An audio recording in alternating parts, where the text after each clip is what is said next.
یعنی الان کشورهای آمریکای لاتین متوجه شدن با یه سری گاومیش مواجه هستن. انشالله اون درسی که ما در رابطه با مذاکره نگرفتیم اینا بگیرن، انشالله بگیرن و متوجه هستن خودشون با دفاع بکنن در مقابل حداقل تو 3 سال آینده که این آدم سر کار هستن.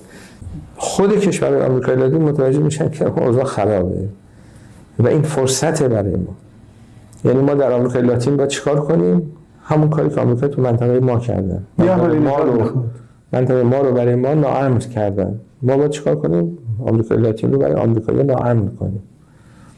یعنی همکاری‌های نظامی دفاعی ما با کشورهای آمریکای لاتین نباید سقف داشته باشه. نباید محدودیت از طرف ما داشته باشه. طرف آمریکایی در نهایت باید به این نتیجه برسه اگر به ایران زیاد فشار بیارید تو این جنگ‌های آمازون موشک ممکنه بره به سمت آمریکا. در این حد باید باشه. ما سلاح تهاجمی داریم که به درد اونا بخوره. خیلی هم داره. اصلا لازم نیست شما سلاح هم بفرستید، فناوری‌ها توانمندی که وجود داره. من باشم این کار رو میکنم.